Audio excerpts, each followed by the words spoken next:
Bonjour à tous et bienvenue dans cette nouvelle vidéo. Aujourd'hui on se retrouve à Gardaland, un parc toujours en Italie. Alors vous entendez, j'ai plus vraiment de voix, mais l'arrivée c'est dans un tunnel, on passe sous une route et regardez c'est super beau les lumières. Donc j'ai pas hésité à vous faire l'intro ici. Bref, on rentre dans le parc, donc à Gardaland en Italie. Are you ready?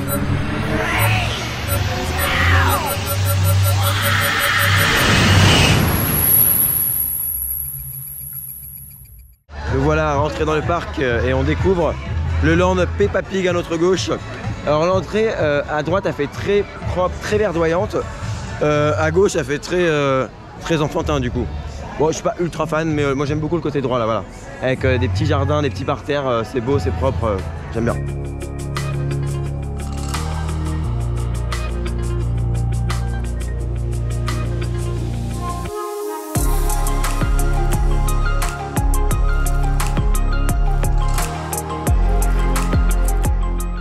Bon alors nous avons avancé un peu et ce que je pensais être l'entrée n'est visiblement pas la vraie entrée. Enfin, on est arrivé par une espèce d'endroit où ils nous disent une grande place d'accès, ouais, on voilà. va dire. Et là j'ai l'impression qu'on rentre vraiment dans le parc. Des gens qui nous accueillent. Joli, il y a une hein. fresque au sol, c'est très beau. Moi je suis en train de scanner je suis en train de scanner les billets d'entrée parce qu'il faut savoir que les files d'attente ici sont toutes en virtuel. Voilà. C'est pour ça que je comprenais pas pourquoi est-ce que sur les applications ça marquait genre il y avait 162 minutes et que c'était ultra précis. C'est qu'en fait tu utilises exactement le même système que la Inberti. Tu utilises une application qui s'appelle Coda et tu scannes ton billet et après tu peux faire tes files d'attente virtuelles sans aucun problème. Ça c'est cool. C'est ça. Et puis à préciser aussi qu'on a pris des fast-pass encore une fois. Ouais. Parce qu'on vient pas souvent en Italie donc autant rentabiliser le voyage. Ouais, on veut que ça soit pratique. C'est ça. Alors on a pris donc petit déjeuner finalement avec un café, un petit jus d'orange et un croissant. On peut choisir différents jus d'orange, café ou cappuccino et différents croissants. Et pour le coup c'est cool. On a payé quoi, 4 €, ce qui est absolument honnête. Avec 0 minute d'attente sur la Virtual Line. Nous rentrons sur Raptor les gars. Venez voir la théma de Raptor. Ah ouais? Ah bah on est à Jurassic Park. Les gars c'est ouf. Regardez. Wow. C'est complètement dingue. Le coaster s'intègre parfaitement dans cette théma. Genre vraiment, le coaster il est parfaitement dans cette zone. C'est, regardez-moi cette entrée là avec les herbes et tout dessus, les feuilles dessus et tout, c'est magnifique.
Alors, on sort de Raptor, le coaster que vous voyez derrière moi qui monte là. Comment dire? C'est un wing coaster un petit peu comme Phoenix at Overland. En tout cas, il est d'une fluidité complètement dingue. C'est d'une douceur et les décors sont magnifiques. Il y a plein de moments où en fait on passe entre des arbres, entre des trucs cassés et tout. Et ça fait vraiment le taf. Du coup, on a fait un deuxième tour de Raptor. Là, on s'éclipse sur une autre attraction. Mais deuxième tour de Raptor, alors en fait tout derrière, beaucoup plus belle que Phoenix en termes de théma, parce que la théma est folle et pour moi c'est ils utilisent au maximum le potentiel d'un wing. Après un peu moins sensationnel que Phoenix je trouve, et encore il est froid pour l'instant.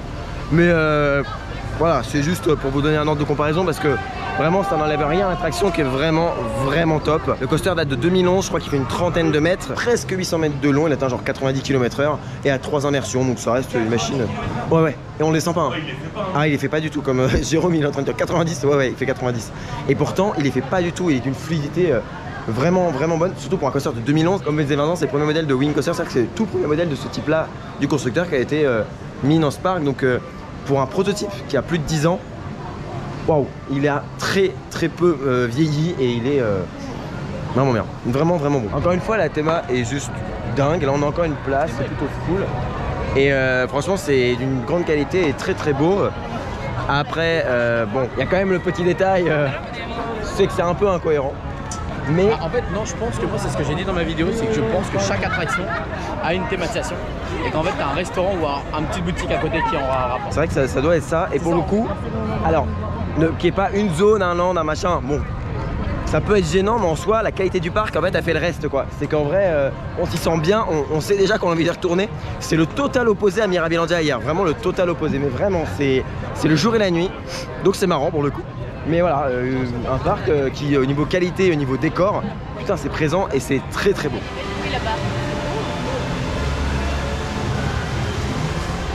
Ok, là-bas il y a les bouées. Là on a une espèce de temple et tout. C'est vraiment super beau. Je redescends parce que je suis gouré de côté, il y a une Maria. Ils sont là. Mais c'est magnifique. C'est complètement dingue. Là on a un point de vue sur les bouées. Et puis en fait c'est un espèce de, je sais pas, de temple. On peut juste monter en haut, voir la théma. Genre c'est juste complètement dingue. Donc là, petit plan, on s'impose. On va filmer ça et puis bah ça va faire des off-rides.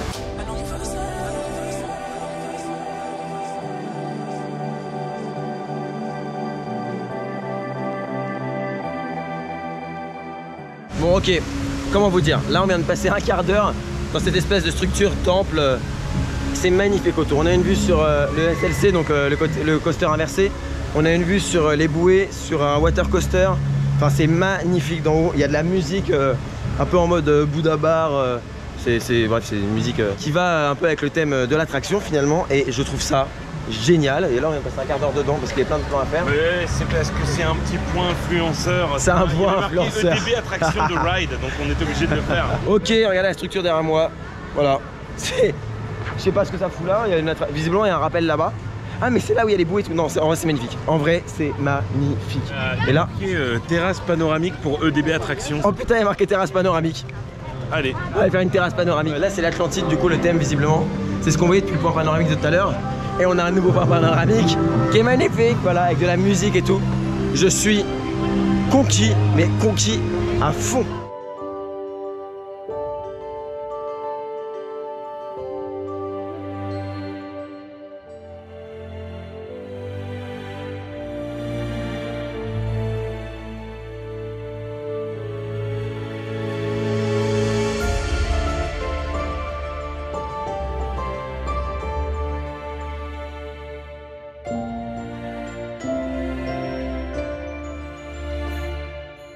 Là derrière moi vous voyez ça s'appelle Fuga d'Atlantide. Bon c'est un nom chelou. Mais en gros c'est sur le thème de l'Atlantide. C'est un water coaster. Alors un water coaster j'en ai déjà parlé. C'est donc un coaster, donc une montagne russe classique. Vous voyez il monte sur le côté là. Mais qui atterrit dans l'eau et va flotter comme un bateau. Et ce qui est ouf c'est que j'ai jamais vu un water coaster de ce type là. C'est fait par Intamin, donc un constructeur bien connu maintenant. Et qui pour le coup a l'air d'être ouf. On va faire cette merveille et Atlantide. Fuga d'Atlantide, voilà. Ça a l'air d'être complètement dingue.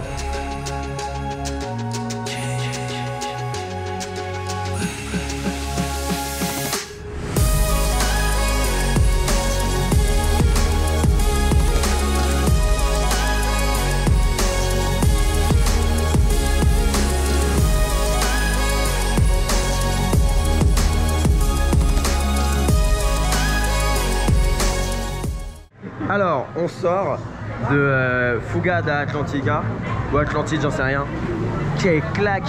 La théma qu'on voyait déjà depuis certains points d'observation est juste monstrueuse de l'intérieur. Il y a deux chutes. On monte grâce à un lift à câble, c'est-à-dire que c'est un câble avec un gros objet en métal en bas qui vient choper le train qui monte tout en haut. C'est juste complètement dingue. Et il y a deux bonnes chutes. La première est sympa, la deuxième est vraiment intéressante, elle plonge bien. Elles sont pas hyper hautes, j'ai pas les stats, mais vraiment ouf.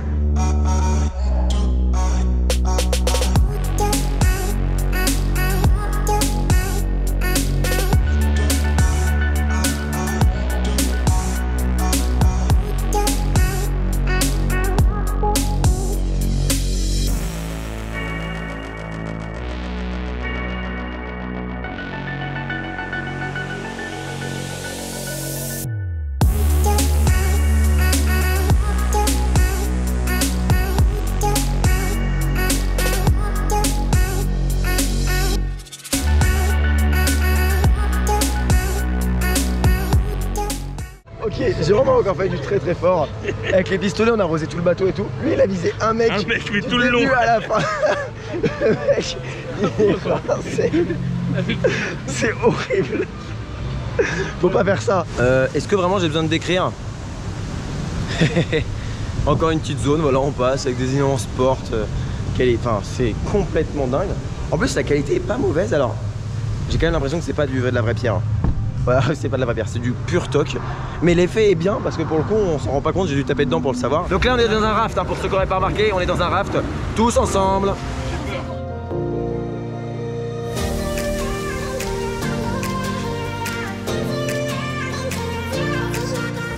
Là, on est passé dans une partie à l'intérieur, dans un volcan. C'était magnifique.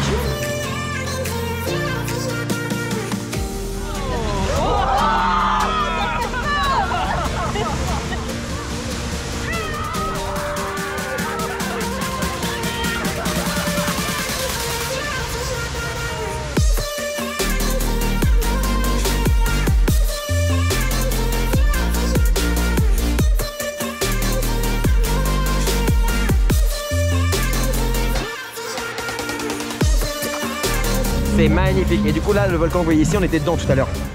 Bon, c'est quand même timide sur l'eau parce qu'on était que deux à être un peu vraiment mouillés. Ça me fait penser un petit peu à Excalibur, à Movie Park Germany. Même si Excalibur reste au-dessus parce qu'il est vraiment fabuleux. Là, on a quand même une théma très belle. Donc au final, voilà, s'il mouille pas avec une théma, c'est déjà un peu mieux. Même si en Italie, là, avec la chaleur, j'avoue que j'aurais bien aimé que ça mouille. Il y a plein de chapeaux, comme le mien. Bon, encore une fois, la théma passe d'un truc mammouth avec de la glace à un truc d'avion de chasse bleu. Mais en tout cas, chaque attraction est aimée. Et du coup, là, on va sur Mammouth, donc c'est un train de la mine. Ceci étant dit, il a l'air très très beau. Mon sac à l'italienne. Voilà, laisse ton sac à l'italienne. Et ouais, Jérôme, il laisse son sac. Il est pas beau ce sac, ça te plaît pas? Ouais, mais tu peux le prendre en échange si tu veux. C'est ouf, hein. Les gens laissent le sac là et voilà, c'est tout. C'est vraiment très très beau. C'est un train de la mine avec un thème un peu différent. Franchement, j'adore. On est sur Mammouth, le train de la mine local.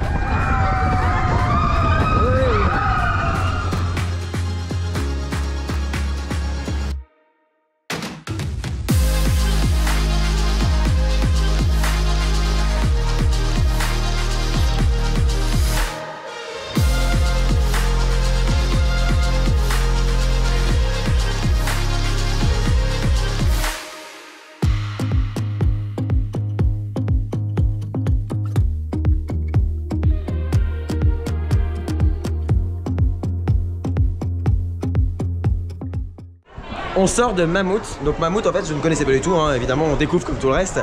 Donc c'est un train de la mine, donc de chez Vekoma, qui là évolue dans une montagne avec beaucoup de neige.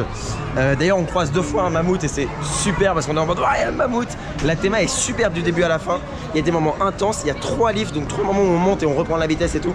C'est magnifique. En haut, je vous en ai pas parlé, mais c'est hyper important, sachez qu'il y a une vue de dingue. En fait c'est sur le lac de Garda parce que Gardaland ça tire son nom du lac de Garda. Et le lac de Garda en fait, on le voit de tout en haut, c'est magnifique. Donc validé, le train de la mine est vraiment cool, moins intense que Colorado Adventure, donc moins sensationnel, mais du coup un peu plus agréable et un peu moins violent. Et puis il est super mathématisé, c'est waouh, l'un des meilleurs que j'ai fait, il est génial. Bon, les transitions sont dingues, là on sort de Mammouth, donc un truc, on est dans une montagne avec du frais et tout, on arrive dans Blue Tornado en fait. Ça c'est marrant, bah du coup on va faire Blue Tornado, le SLC local. Donc c'est un coaster inversé mais d'une qualité déplorable de base parce que c'est un modèle de coaster qui tape beaucoup. On va voir comment se comporte celui-là, mais bon, c'est jamais très agréable de faire un SLC.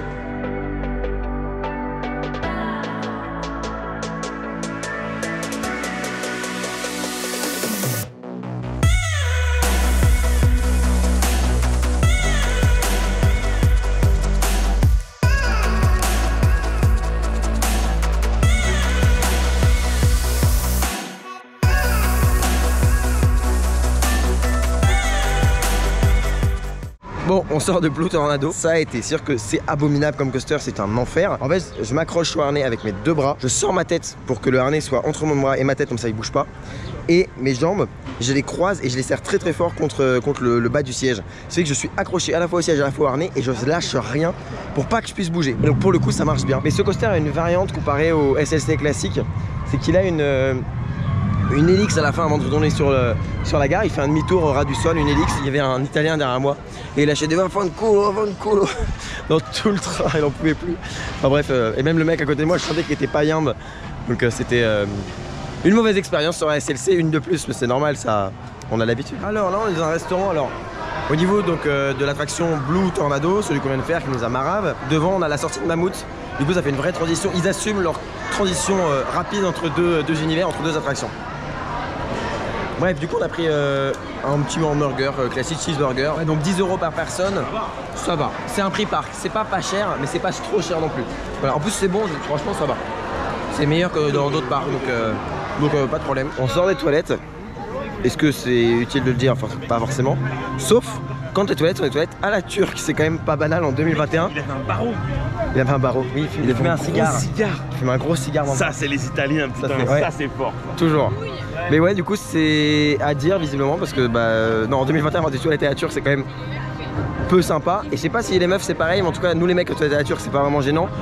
Si c'est côté filles, c'est pareil. C'est vrai que c'est beaucoup plus chiant et beaucoup moins agréable finalement. Bref.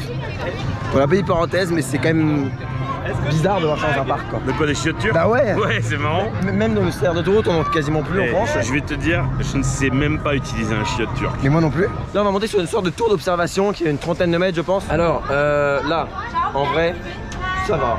Je suis pas le plus à l'aise du monde là-dessus. Ah, ça bouge. Ah ouais, là, j'aime pas, ça a bougé. J'aime pas, ça a bougé, mais en vrai, c'est abordable pour les gens comme moi. Et j'aime bien. En vrai c'est beau et c'est magnifique. Et en fait vous avez, je vous mettrai des plans, mais vous allez voir d'ici, en gros toutes les montagnes russes, on arrive à voir le lac de Garda qui est immense. Et franchement ce lac de Garda c'est une pure merveille. Et vu dans les coasters, quand on est dedans c'est juste merveilleux.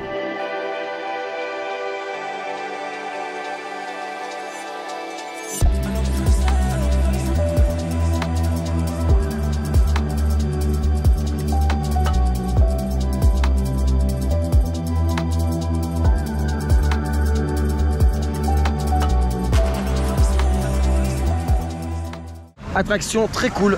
Là monter à 30 mètres, moi ça allait franchement parce que j'avais un sol donc ça allait nickel. Jusqu'au moment où ça s'est mis à bouger parce qu'on est arrivé tout en haut et le truc est un peu libre. J'avoue que là j'étais moins serein. Mais en tout cas on a une vue de dingue, vous avez pu voir en fait ce qu'on voit depuis tous les coasters et c'est juste complètement dingue. Et j'ai préféré même vous filmer ça plutôt que le coaster. On me dit voilà le coaster je pourrais le filmer d'en bas, ça c'est le lac de Garda, c'est juste magnifique. Et putain le cadre du parc est dingue. J'ai réussi à vous filmer un tout petit peu le haut des coasters pour vous montrer un peu à quoi ça ressemble, mais ça va être pas vraiment foufou parce que ça commence à redescendre déjà. Parce que c'est vraiment très court. Je sais pas, on est resté tout en haut peut-être 1 minute et ça redescend. Mais là on va sur Oblivion, The Black Hole. Alors Oblivion c'est quoi? C'est une dive machine, donc un coaster qui plonge, qui s'arrête tout en haut, qui fait un temps de latence et boum il plonge. C'est assez fou comme attraction. Et donc j'ai hâte de la faire. C'est un peu comme Baron à Efteling mais avec une thématisation différente. Là en gros on tourne dans un trou noir. Vous allez voir toute la théma est inspirée dans le trou noir, c'est vraiment magnifique.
On sort de Oblivion The Black Hole, et ben franchement, c'était super.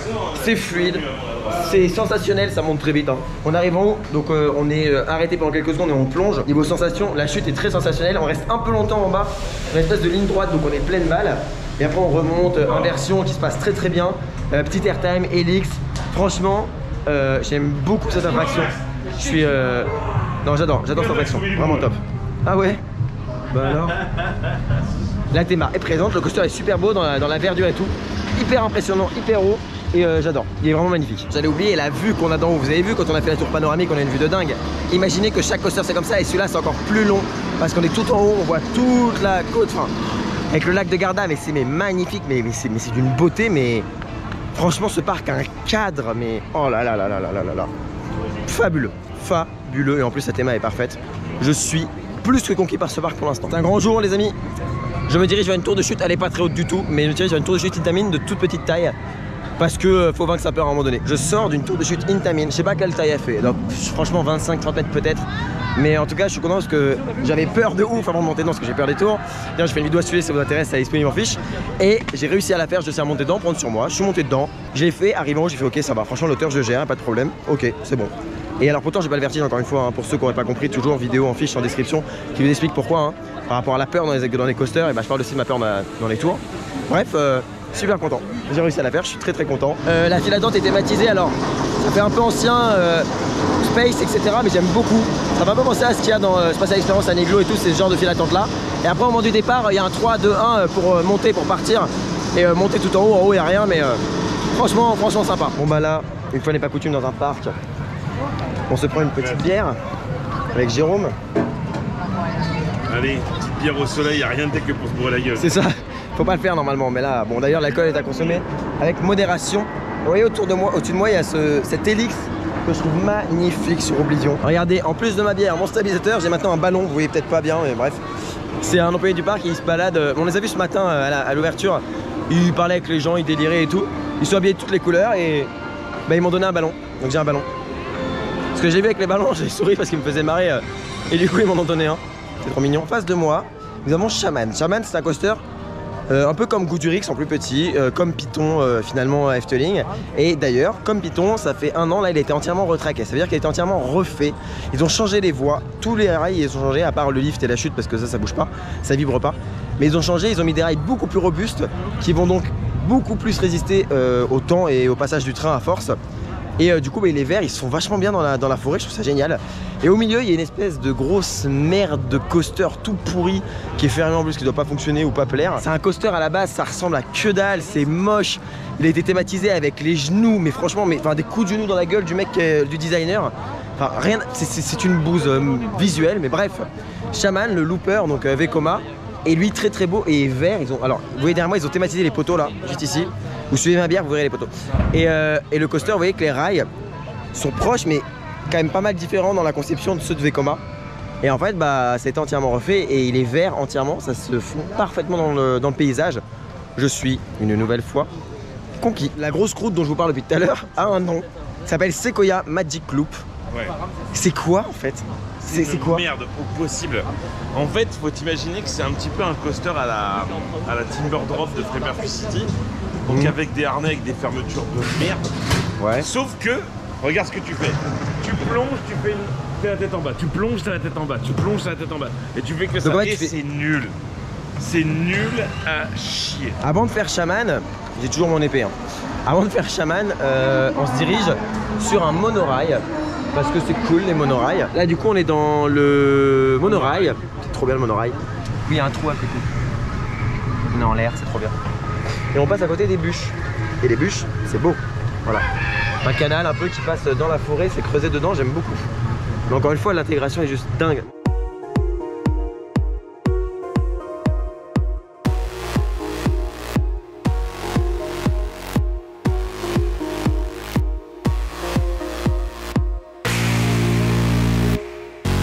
Nous sommes donc sur Shaman, le coaster retraqué, c'est-à-dire que c'est un... Oh, j'ai dit 15 fois, vous avez suivi, vous savez ce que c'est. On a encore une vue magnifique parce que ici les lifts, c'est un plaisir innommable pour les bulles.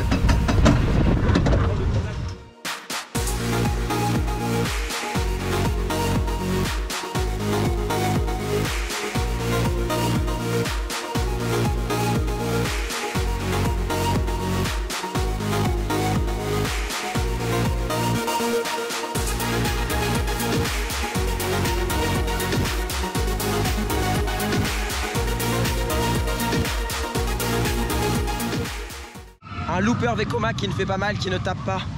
Vous vous rendez pas compte, mais quand on a l'habitude de Vekoma qui font mal, faire ça, c'est une délivrance. A few moments later. Une bouse. Il vient d'être fait, c'est une merde. C'est une merde. En sortie de Devry, il a foutu un choc. Et genre, je pense que même pas retraquer un coaster, genre comme Goudurix, il en faut pas des aussi gros. Même Goudurix, je crois qu'il en faut pas des aussi gros. Vraiment, une bouse. En sortie ici, là. Là. Donc non. Là, payer un retract pour ça, c'est hors de question. Et c'est vraiment un enfer. Si vous avez eu l'occasion de le faire avant, dites-moi comment il était. Mais là, enfin, être aussi atroce, c'est là, ouais. Être aussi atroce alors qu'il vient d'être fait, c'est pas normal. Franchement, c'est pas normal. Bon, après, encore une fois, hein, l'intégration, magnifique. Mais il est beau à regarder, montez pas dedans, ça sert à rien. Là, on se dirige vers les bûches. Voilà, un flume classique dans un parc, donc ça mouille. Première chute. Allez. Ok, ça mouille pas. Ça mouille pas. Ça mouille pas. Mais l'eau est très froide. Il est tout neuf ce flume. J'aime bien. Il est trop beau. Et moi, ce que j'adore, c'est qu'il suit le flume, suit les courbes de la terre. Ouais, on passe. Trop bien. C'est une blague. Ouais. Ça mouille un peu. Ouais, un petit peu quand même. Hein. Alors du coup, c'est super bien thématisé. Ça mouille un tout petit peu, sauf si vous êtes avec Jérôme qui balance de l'eau sur vous, là ça mouille beaucoup plus. Mais non, en vrai, ça mouille un petit peu. Mais il est super beau, un peu court, il y a 2 chutes. Mais il se balade à travers la forêt. Et la balade à travers la forêt, c'est vraiment trop beau parce que on est au sol quasiment et c'est super bien exploité au niveau. Voilà, ça suit un peu les courbes du terrain. Bah, j'aime beaucoup. Tu fais des tractions sur un flou. Allez, le roi du flume. Bref, on s'amuse. C'est très beau de faire ça, hein, j'en conviens. Mais là, faire des tractions sur un flume, c'est quand même particulièrement rare. On se dirige vers une chenille qui est hyper longue. Je vais regarder ça après sur internet, elle est hyper longue.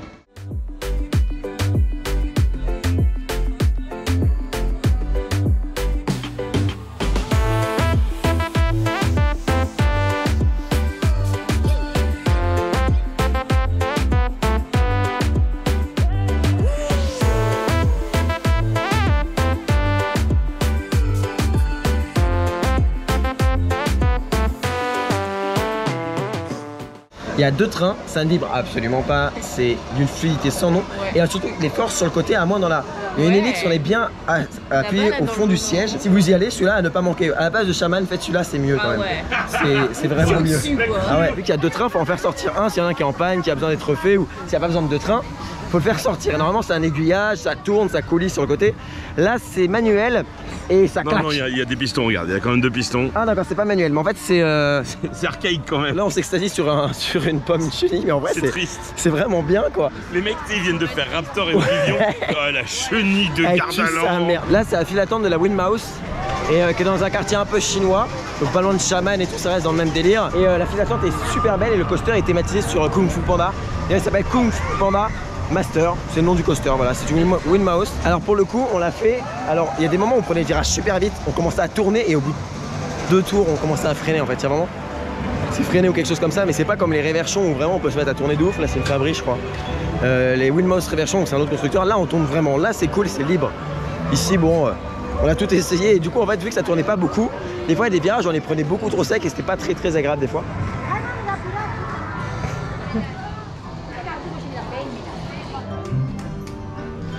Regardez cette zone, je saurais même pas dire c'est quoi le thème, bah pirate en fait, ouais, ça fait la suite avec les bateaux.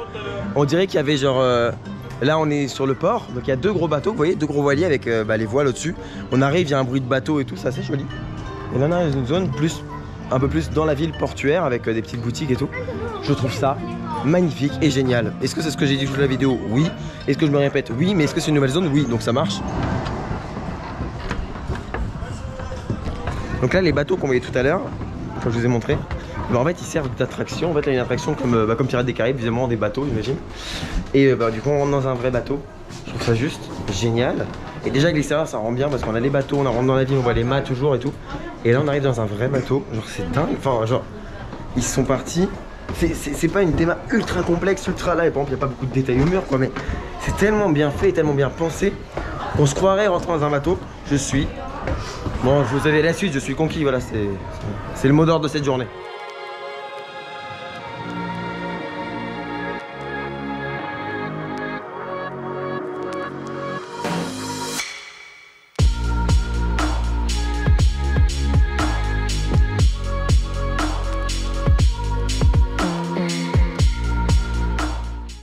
Vous avez déjà eu un choc thématique comme vient de dire Sandy, je reprends ton terme. Comment dire? On était en pirate, c'était magnifique, c'était super beau et tout. Et là, on est dans un escalator dans le RERB quoi. C'est vraiment... regardez, c'est les escalators tout pourris. Au final, des scènes qui sont très belles, des petites choses que je connaissais pas trop dans ce genre d'attraction. Je sais pas, des petits effets que j'avais jamais vus, voilà. Après, il y a un peu trop d'écran, quoi. Des pirates par exemple? Des pirates, j'avais jamais vu des pirates dans une attraction comme ça, jamais. C'est la première fois. Qui viendrait par exemple des Caraïbes. Bref, du coup, ouais non, c'est une attraction donc avec des pirates classiques. Par contre, il y a un peu trop d'écrans. Vraiment au début surtout il y a des écrans et il y en a un peu trop. Surtout qu'ils sont mal intégrés. Ouais, non, voilà, exactement. Les écrans sont mal intégrés et en fait, ça se passe dans ces bateaux là. C'est dans un bateau comme ça qu'on rentre. Ensuite, on va sous terre, super profond. Et après, on fait des trucs un peu partout. On passe sous toute cette zone là. En fait, toute cette zone là, on est sous terre dans des bateaux. C'est vraiment top pour ça. J'ai bien aimé le moment avec les salles avec les diamants là. Ouais, salle avec diamant, la forêt était belle. Et Enfin, l'explosion vraiment, de l'eau là. ouais, tu t'y attends pas trop. Qui se fait attaquer, c'était pas mal. Ouais, ouais, c'est vraiment pas mal. Il y a une zone Legoland, parc aquatique Legoland. Et alors, donc il y a un monsieur Lego un peu grand. Bon, ça d'accord. Un monsieur Lego, bonjour monsieur Lego. Madame Lego, c'est une madame Lego. Ça, c'est pour montrer où est l'accès pour les personnes à mobilité réduite. C'est pas trop original et trop mignon, genre. Je sais pas, je trouve ça génial, genre, Putain, c'est con, il y a des petits trucs comme ça dans le parc, des petites surprises, du coup je peux même pas m'empêcher de vous les filmer, de vous les montrer. Le montage va être monstrueusement long. Alors, il est tard, on s'amuse. Jérôme, il a ça j'adore. Je suis désolé, ça j'adore. Petit ballon avec Attends, lumière. tu rigoles, moi Disney, mais ce que j'aime bien acheter c'est les bubules, tu sais. Ouais. J'adore ça. Bah tu regardes moi ce que j'ai acheté. Des petites lettres pour le sac. Et les gars, on est dans un truc pour enfants. C'est quoi ça? C'est un arbre à couilles. C'est un arbre à couilles. C'est l'arbre des couilles. D'accord. C'est l'arbre de vie. Je vais m'amuser à biper des trucs moi sur cette Et vidéo. tu sais je ce qu'il y a sens. là-dedans? Oui. Une Non. Madhouse. Non. Je t'assure. Il est immense, on se croirait dans un Ghibli limite. Dans un film des studios Ghibli. La zone est super belle. Alors c'est pour enfants donc voilà, mais regardez la zone comme elle est magnifique. Et putain cet arbre. Waouh. C'est superbe. Alors, vous voyez l'arbre que je vous ai montré, en fait il y a une Madhouse, on pensait qu'elle était dedans, en fait la Madhouse elle est en dessous. Mais une Madhouse c'est une salle dans laquelle vous allez être, en gros ça va tourner, ça va bouger, enfin c'est un peu désorientant, moi je la fais pas. Mais eux ils l'ont fait, ils ont dit que le scénario était plutôt cool. Moi j'aime pas ça, mais en tout cas là on monte. En fait du coup la Madhouse elle est sous terre, il y a plein de trucs sous terre ici en fait. Et l'arbre en fait à l'intérieur c'est ça, il y a une petite théma et en haut il y a un point de vue panoramique, donc on va aller voir ça. Du coup là nous voilà arrivés en haut. Tout en haut, alors bon il y a des vitres tout autour donc on voit pas très bien. Mais c'est beau, regardez. C'est vraiment ça va. Et je pense que de jour il y a des points de vue de dingue. J'ai pas précisé, mais ça se voit peut-être un petit peu. On fait une nocturne aujourd'hui. Hein. Le parc ferme à 23h. À 23h.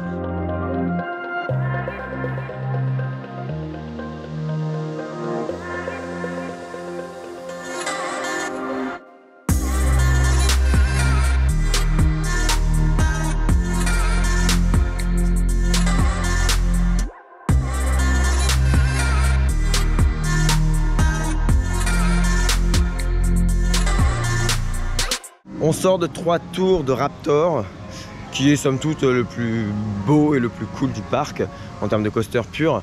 Bonne sensation à l'avant comme à l'arrière, on a fait tout devant, tout derrière, vraiment top. À gauche, à droite, il n'y a pas vraiment de meilleur côté, les deux sont cool, on s'est pas trop décidé là-dessus. On est crevé, en même temps on a fait 13 heures dans un parc aujourd'hui et 12 heures hier. Donc quoi qu'il en soit, c'est un excellent parc qui se place très haut dans mon top de parc, on va dire. Vraiment, je suis bluffé par ce parc. Pourtant, il n'y a pas beaucoup de défauts, voilà, les transitions entre les thématiques sont pas forcément géniales, mais franchement c'est ouf, le rendement, enfin bon, les opérateurs des fois sont vraiment lents. Alors sur Raptor et Oblivion finalement ça va. En vrai ça va, ils sont bons, ils perdent du temps parce qu'ils doivent désinfecter à chaque fois les trains. Mais sinon ils sont très bons, mais dans le reste des fois ça pêche pas mal. Quoi qu'il en soit, bah, je vais pas vous faire le topo de la journée, juste le parc est topissime. Et comparé à hier, Mirabilandia où je vous ai dit mais j'y retournais pas avant 10 ans et j'ai même pas envie d'emmener des gens que je connais là-bas. Ici, le parc en lui-même est dingue et moi j'ai adoré. Alors après c'est moi, hein, ce sont mes goûts aussi, donc faites-vous votre propre avis déjà à travers la vidéo, mais moi j'ai adoré, voilà. Donc ceci étant dit, eh ben, je vous remercie d'avoir suivi cette vidéo jusqu'au bout. On se quitte sur ce lift de Raptor. Je vous dis à bientôt pour une prochaine vidéo, soit un vidéo sur une vidéo dans un parc. D'ici là, soyez enthousiastes, salut!